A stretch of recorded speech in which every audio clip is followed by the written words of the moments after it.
dans le royaume de Dieu. Si vous prenez le verset avant, le Seigneur lui dit, si tu ne nais pas de nouveau.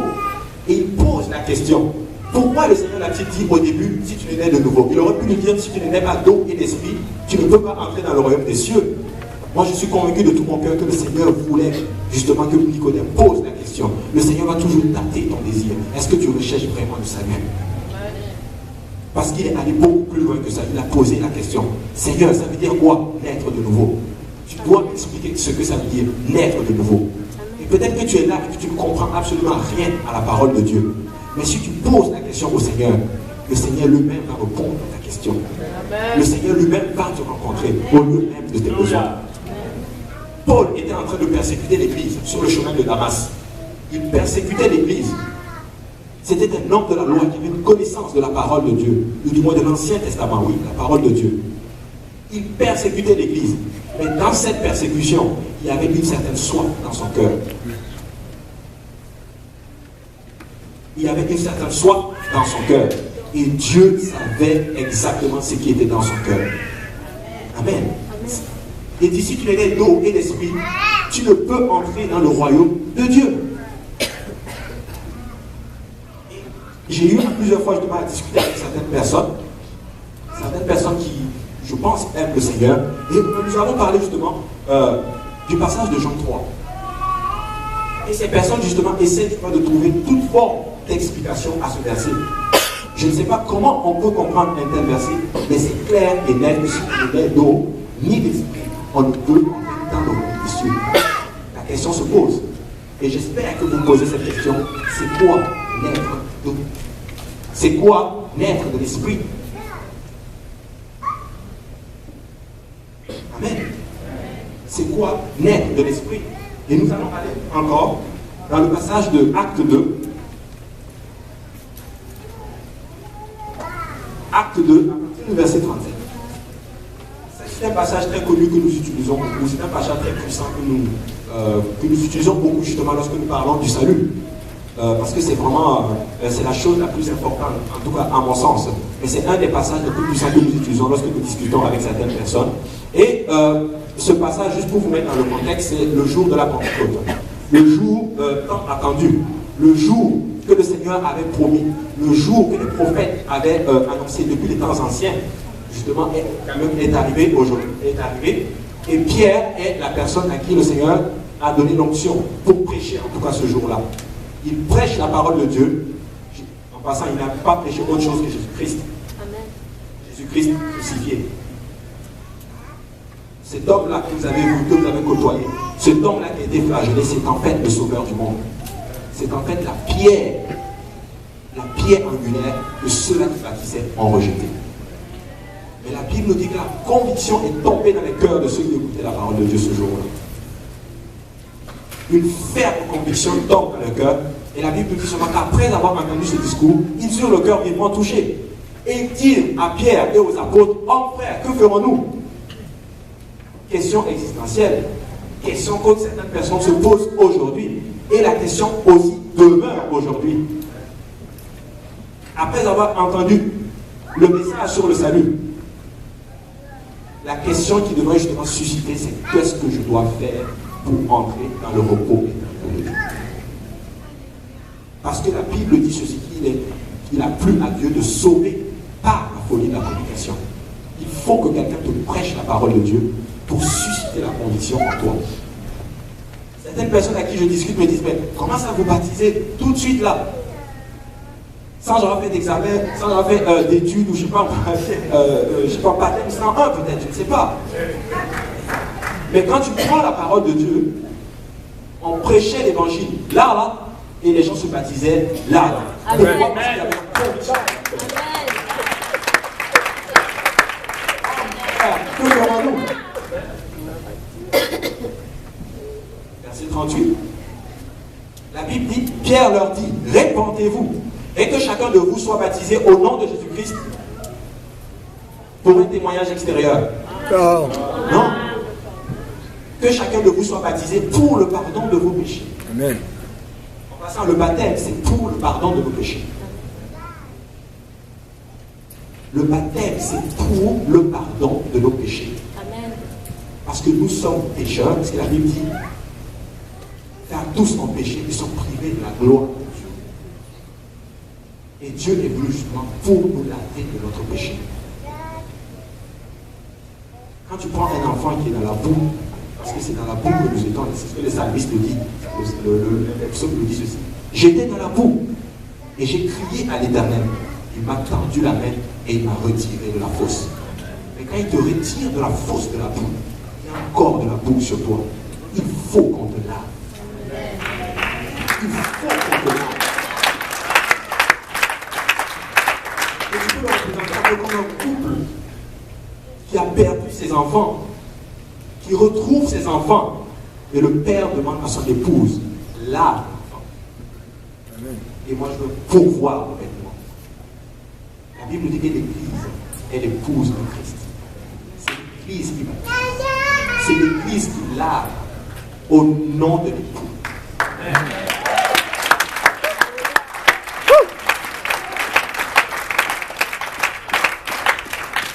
Et c'est très très important.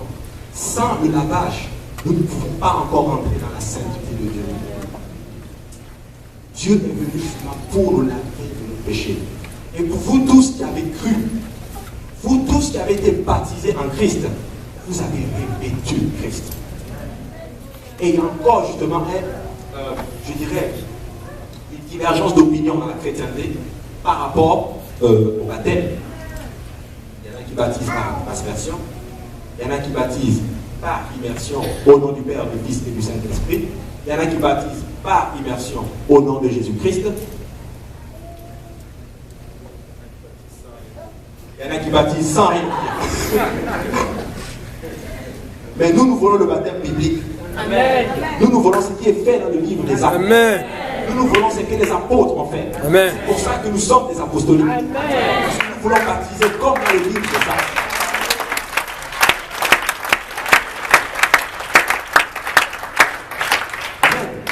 Tous les prophètes rendent de lui le témoignage que ceux qui croient en lui obtiennent le pardon des péchés.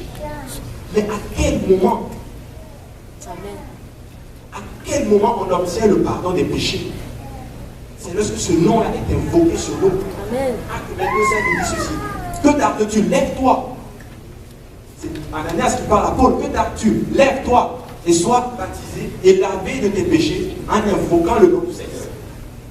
À quel moment le nom est invoqué sur nous? Prenez votre Bible. À quel instant dans la Bible le nom est invoqué sur les croyants? C'est lors du baptême. Amen. C'est lors du baptême. C'est de la circoncision. D'autres disent oui, il faut que nous soyons circoncis, etc., etc. Je suis absolument d'accord. On devait être circoncis pour rentrer dans l'ancienne alliance, n'est-ce pas? C'était le signe pour rentrer dans l'ancienne alliance. Ça prend, on va dire aussi, une circoncision, mais une circoncision qui n'est pas faite de la main de l'homme. Pour entrer aussi dans la nouvelle alliance. Amen. Allons dans Colossiens 2. À partir du verset 9.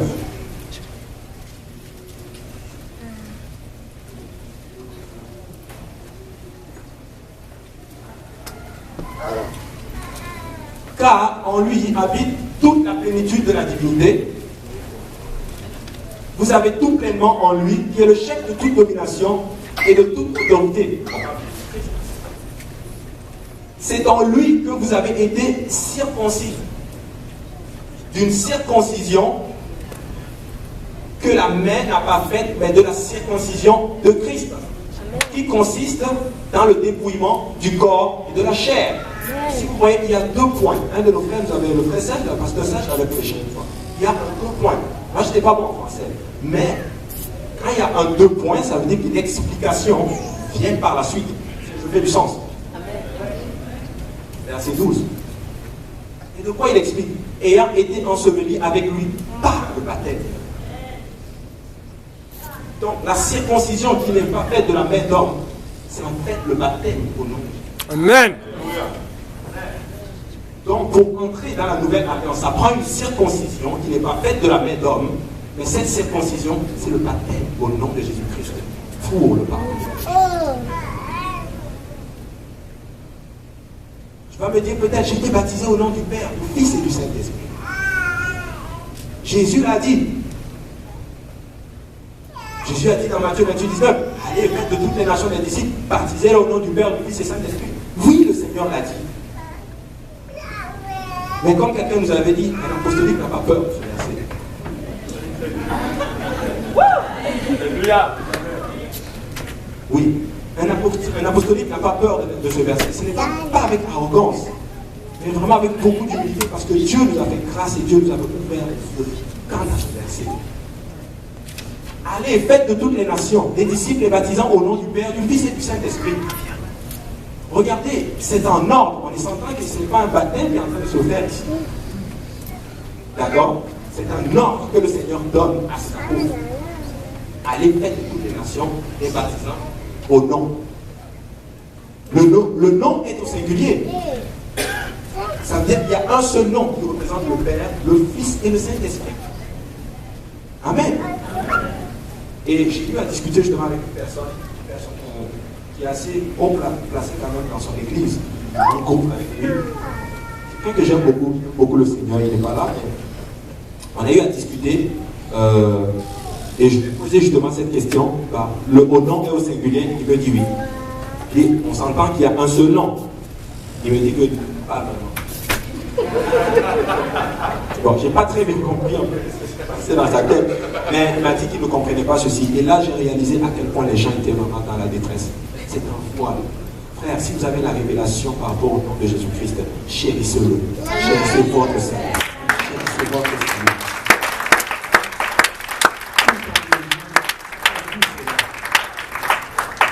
Alors que nous sommes. Mais même moi, j'ai vu ceci. Même moi, Dieu m'a fait grâce de comprendre cela. Nous devons prier vraiment pour ces gens-là. Le Père, c'est Jésus. Son nom, c'est Jésus. Ésaïe 9, nous dit ceci. Car un enfant nous est né, un fils nous est donné, et la domination reposera sur son épaule. On l'appellera admirable, conseiller, Dieu puissant, Père. Le Fils là qui est né, c'est en fait notre Père éternel qui a revêtu de la chair pour notre salut. Alléluia. Et un de nos pasteurs aussi qui était venu lors de la conférence francophone, nous avons encore donné beaucoup plus de révélations quant à ce verset. C'est un verset hyper puissant, ce verset-là. Tout est dans ce verset-là. Le mot conseiller, dans les textes originaux, est traduit par paraclet. Par paraclet. Et le paraclet, c'est qui? Jésus-Christ a parlé du paraclet. Il nous a donné beaucoup plus d'informations quant au paraclet. Le paraclet, c'est en fait le Saint-Esprit. Donc le Christ, là, c'est en fait le Saint-Esprit aussi. C'est le Père éternel. Et tout est renfermé justement dans la formule Père, Fils et Saint-Esprit, parce que ça touche la divinité de Dieu, ça touche l'essence même de Dieu. Parce que Dieu est en fait un esprit. Et il est saint. Il est le seul Esprit Saint. Il est le Saint-Esprit. C'est les deux attributs que nous mettons ensemble. Le Saint-Esprit. Il est aussi Fils pour la rédemption de l'homme. Pour sauver de l'homme, il est venu en chair. Il a été Fils. Donc le Père, Jésus est le Père. Il est le Fils, il est le Saint-Esprit. C'est pour ça que nous sommes baptisés au nom de Jésus-Christ. En fait, les apôtres sont allés baptiser au nom de Jésus-Christ. Ils sont tout simplement obéis à l'ordre que le Seigneur leur avait donné. Ils sont baptisés dans un nom, dans le nom du Père, dans le nom du Fils, dans le nom du Saint-Esprit. Ils sont baptisés au nom de Jésus-Christ.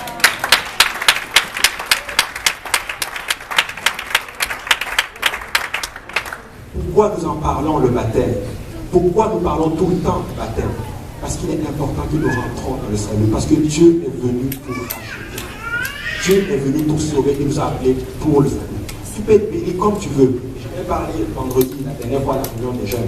Faisant quelqu'un comme Moïse, Dieu l'a puissamment utilisé. Il a fendu l'eau en deux. Il a fait des miracles. Il a libéré tout un peuple de la plus grande puissance qu'il avait sur la face de la terre. Il a frappé un rocher dans le désert et le rocher a produit. Il a fait tant de miracles, mais cet homme a manqué la promesse. Il n'est pas rentré dans la terre promise. Dieu peut t'utiliser d'une façon extraordinaire. Tu peux gagner des âmes, tu peux imposer les mains aux gens vont être guéris. Tu peux réveiller même des morts, et tu vas quand même manquer ton salut. Si tu n'obéis pas à la parole de Dieu. Parce que ceux qui vont entrer dans le royaume de Dieu, c'est ceux-là qui portent le nom de Jésus-Christ. Jésus-Christ revient toujours pour une famille. Dieu revient toujours pour une famille. Du temps de Noé, il est venu pour les Noé. Parce que tous ceux qui sont rentrés dans l'arche étaient des gens de Noé, c'était de la famille de Noé. Sodome et Gomorrhe est venu pour Lot. Tous ceux qui ont été sauvés, c'était les Lot. Bien que sa femme a péri, mais ceux qui ont été sauvés, c'était les Lot. Mais à la fin des temps, Dieu vient aussi pour la famille de Christ. Ceux-là qui portent son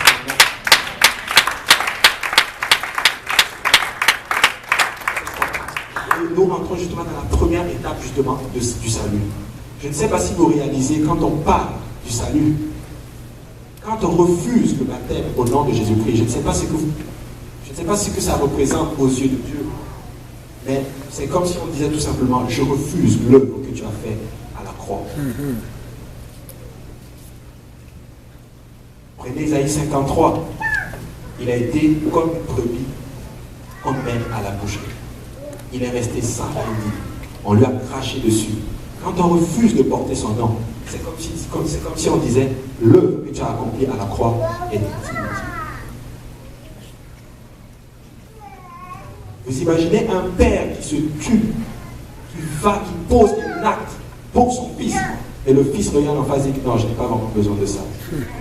J'ai besoin d'autre chose. Mon père le faisait comme ça, ma mère le faisait comme ça, tradition. Ce n'est pas ça qui sauve. C'est la parole de Dieu qui sauve.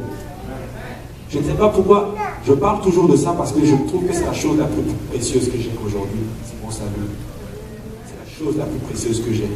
Quelqu'un a dit, prenez tout, mais laissez-moi Jésus. Prenez tout, mais laissez-moi Jésus. Amen. Ça, c'est la première étape. Dieu vous l'avez. Et il y a une chose aussi où le Seigneur m'avait montré quelque chose. Ça, c'est moi, ne le prenez vraiment pas cache. Mon père ne m'a jamais demandé mon nom. Pourquoi? Parce que c'est lui qui m'a donné son nom-là. Mais il arrive à un temps où le Seigneur peut te dire, je ne te connais point. Tu sais pourquoi? Parce que le nom que tu as actuellement, ce n'est pas lui qui te l'a donné. C'est pour ça qu'il dit, je veux que tu naisses de nouveau pour que je puisse te donner un nom. Amen.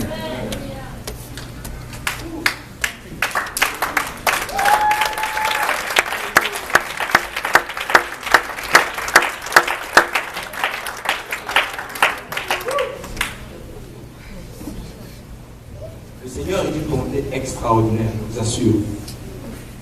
Il te connaît, si tu portes son nom, il ne te connaît pas par ton nom. Il connaît ses brebis par leur nom. Et j'ai hâte de ce jour où il va m'appeler par mon nom. Je ne sais pas si vous avez hâte à ce jour-là. Vous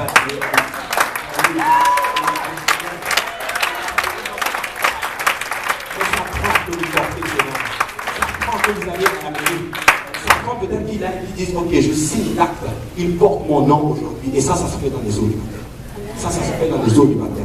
Et le prédicateur est là justement pour te laver les îles de tes péchés. Dans l'Ancien Testament, quand on a porté le sacrificateur devait laver d'abord le sacrifice. Amen. Il devait laver. Mais nous, quand on croit en Jésus-Christ, quel sacrifice donnons-nous à Dieu? Paul nous dit, donnez un sacrifice vivant et saint. C'est nous-mêmes le sacrifice. Et le sacrificateur, le pasteur, va laver le sacrifice. Et Dieu, pour approuver le sacrifice, qu'est-ce qu'il faisait dans le temps? Le feu tombait. Il consumait le temps.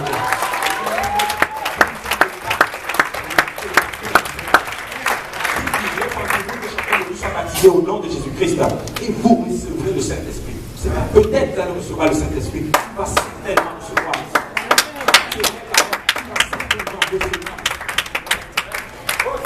Quand le feu tombe, le baptême du Saint-Esprit est considéré comme un feu. Quand le feu tombe, c'est pour dire oui, j'agrée le sacrifice que tu as donné. J'accepte ton sacrifice. Mais ça prenait les deux étapes. C'est ce que Élie a fait. Il a d'abord lavé le sacrifice. Il a d'abord versé de l'eau sur le sacrifice. Et le feu de Dieu est tombé. Il dit, yes, j'accepte le sacrifice. J'accepte le sacrifice. Donner à Dieu. Parce que le sacrifice qu'il demande, c'est un sacrifice où il y a du sang à l'intérieur. C'est c'est ce que Caïn devait faire.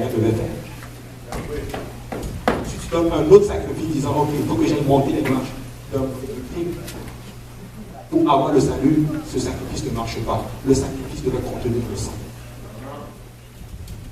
Si tu ne donnes pas le sacrifice qui est agréable à Dieu, ce sacrifice va être rejeté. Amen. Tu peux revêtir le nom de Jésus-Christ aujourd'hui. Tu peux le revêtir. Moi, j'ai été baptisé le même jour que je suis venu ici. Pourquoi? J'étais tout simplement prêt à finir avec mon passé. J'étais prêt. Et j'ai dit ceci à l'aise la dernière fois. Si j'avais été dans n'importe quelle église ou quoi que ce soit, on m'aurait fait ceci, je l'aurais fait. Pourquoi? Parce que je voulais tout simplement finir avec mon passé. Et je bénis le Seigneur qui m'a réalisé. Je bénis le Seigneur qui m'a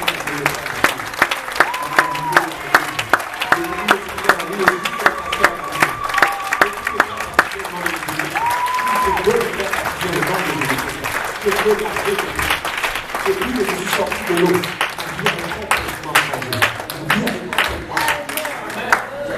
Dieu m'a donné le Saint-Esprit beaucoup plus tard. Dieu m'a donné le Saint-Esprit beaucoup plus tard.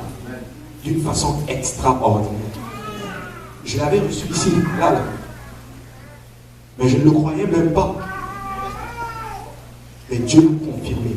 Mais d'une façon extraordinaire. C'est-à-dire, en tout cas, j'ai entendu quelque chose.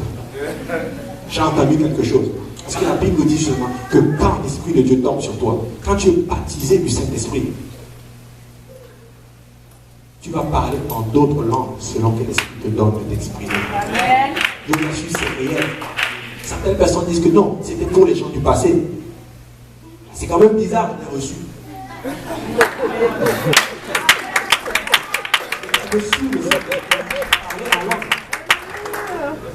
C'est vrai, j'ai reçu le Saint-Esprit. Et si vous recevez le Saint-Esprit aujourd'hui, vous pouvez parler en d'autres langues, selon que Dieu vous donne de vous exprimer. Ce n'est pas nous qui donnons le Saint-Esprit, mais c'est Dieu qui donne le Saint-Esprit. Pourquoi? Parce que la promesse est déjà donnée. La Bible dit que c'est un don. Donc c'est déjà donné, il faut juste que vous le preniez. Allons toujours dans le livre de Jean 3.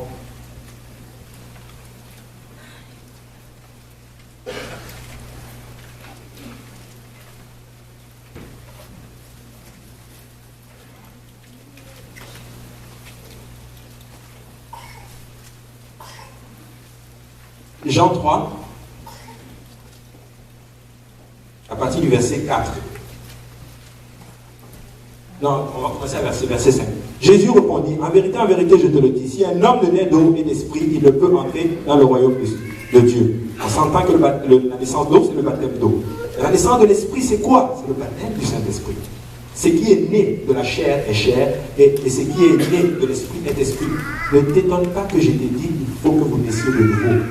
Car le vent souffle où il veut, et tu en entends le bruit, mais tu ne sais d'où il vient.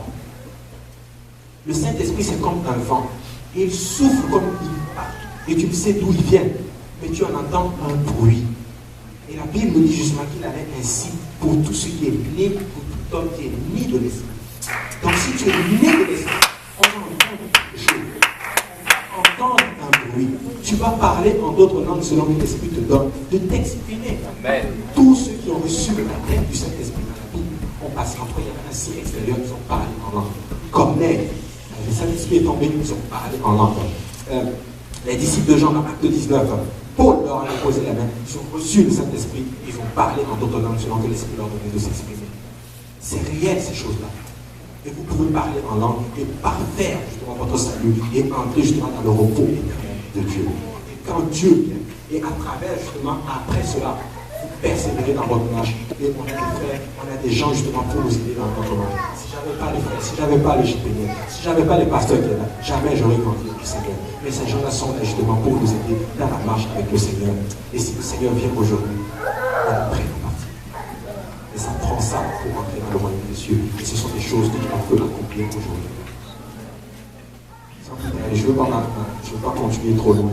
Mais j'aimerais exhorter quelqu'un. S'il y a quelqu'un qui se pose une question par rapport au salut, aujourd'hui est le jour du salut. Si tu entends sa voix, ne dossier pas ton cœur.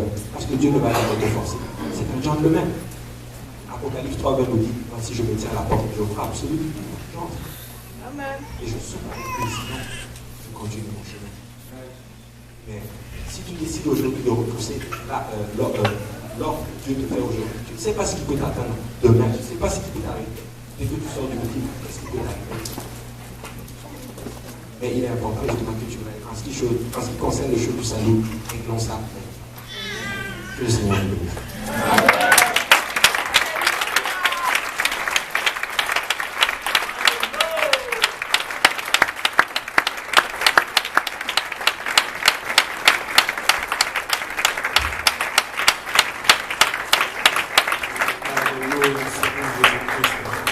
Alléluia, le Seigneur est bon. Je pense que le Seigneur nous a parlé.